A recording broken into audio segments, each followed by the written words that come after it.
Margaret Allen was born in 1906, in Plantation Street, Rawtenstall.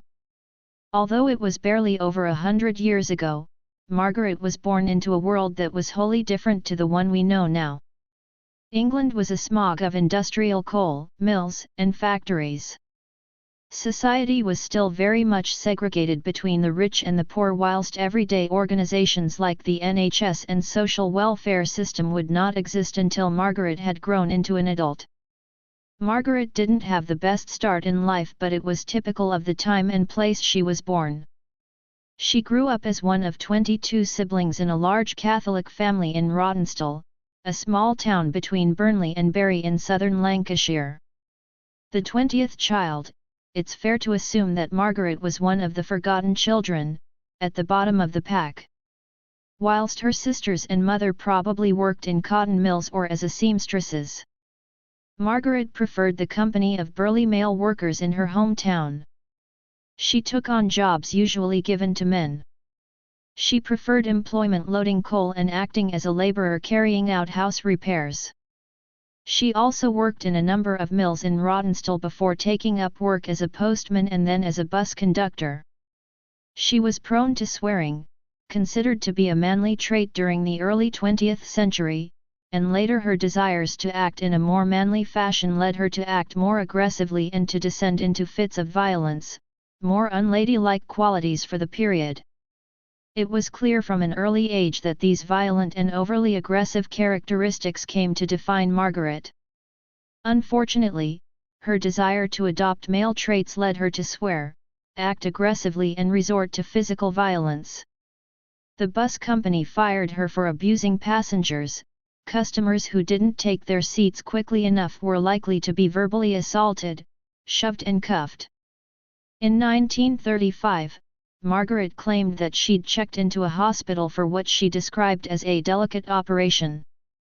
Later, she suggested that the purpose of this procedure had been to change her from a woman to a man. It seems likely that Margaret was being untruthful about the nature of any treatment she received. Perhaps she so desperately wanted to change her gender and be accepted as a man that she sought to convince herself and others that she had been physically altered. She started calling herself Bill, cut her hair short, donned male clothes and drank in public bars and working men's clubs. In 1943, when her mother died, Margaret was badly affected and she became even more withdrawn from normal social activities.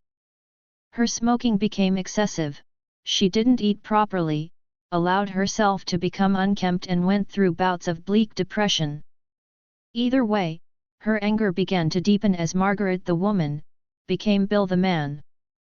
Margaret was henceforth known as Bill, with Bill claiming that the operation had changed him from a woman into a man. Depression, loneliness, and sudden displays of violence and anger were all about to come to a head.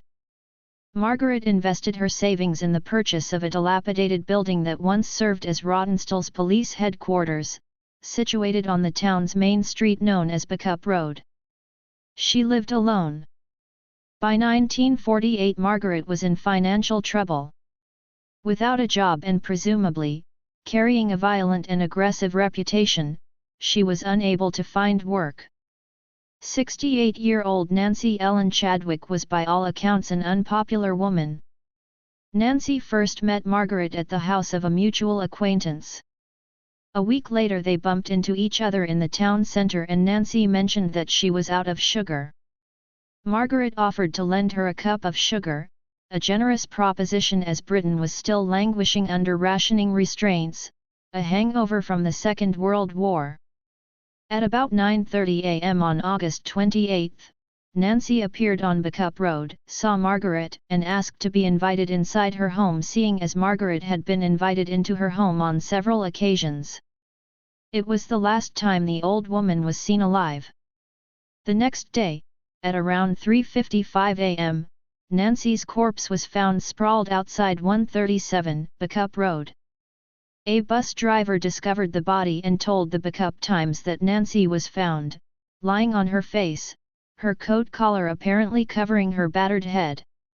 On the August 29, 1948, the news that an old woman was found battered to death on the streets of Rawtenstall, England shocked the neighbourhood. But what was more extraordinary was the person who committed the grisly and sudden murder. It was in fact, the first recorded murder in the town's history. What led her killer to brutally end her life? Was it greed? Uncontrollable anger? Or a mental disorder? Perhaps all of these factors contributed to the crime. Later the slaying was described as mindless and motiveless. Mrs. Nancy Ellen Chadwick was 68 years old widow. She was a disagreeable local eccentric. She was known to carry large sums of money around in a bag. She was known as a miser who could rather scrounge off others than spend her own cash. Her body was found on the road. Her head had been battered. At first it was suspected that she was a hit-and-run victim. But the police later determined that her wounds had been caused by the pointed end of a coal hammer. The implement had evidently been coated with ashes. Detectives from Scotland Yard were called in. Their task was made relatively easy by a trail of blood which could be followed from the place where the corpse was found to Margaret Allen's residence. Margaret Allen blatantly dogged the investigators' footsteps, staring at them for long periods as they inspected the area. At one point, she rushed up to a detective, pulled at his sleeve and pointed to the nearby river, declaring, "Look, there's something there." The object floating in the water was Mrs. Chadwick's bag without the money it had contained. As the police delved with calm deliberation, Margaret Allen, perhaps made overconfident by their methodical approach and intent on being the center of attention, barged into the local pub and declared, "I was the last person to see the old woman." For 2 days she returned to the bar to drink stout and share her opinions about the crime with other drinkers and increasingly curious journalists. She was an old fool to sit on a roadside bench counting her money, Margaret stated revealingly to her listeners. She also let it be known that the victim had been wearing an underskirt with a hidden pocket. When the police called at her home on September 1, 1948, they noticed bloodstains on an inside wall close to the doorway. A short search of the building yielded enough evidence to convict Margaret of the Chadwick murder. More blood marks were in the cellar. The investigators matched hairs from the head of the victim to Margaret's clothing and discovered several effects belonging to Mrs. Chadwick. It only remained for Margaret to confess. When formally charged, Margaret Allen admitted to killing the old woman. She said, "I was in a funny mood. She seemed to insist on coming into the house.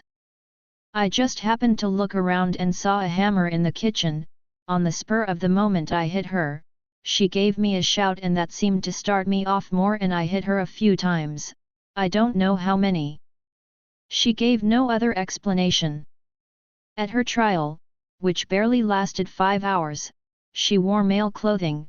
Despite attempts by her counsel to prove her insane, Margaret was found guilty and sentenced to death. In the condemned cell, Margaret Allen was belligerent and argumentative to the end. She complained about the lack of creature comforts afforded by the prison. She had requested a plate of scrambled eggs, and when brought her last meal, she kicked the tray, scattering the food and remarking, "At least no one else will enjoy that meal." On the morning of January 12, 1949, Margaret Allen expressed no remorse and went to the scaffold in the execution chamber without making any final statement.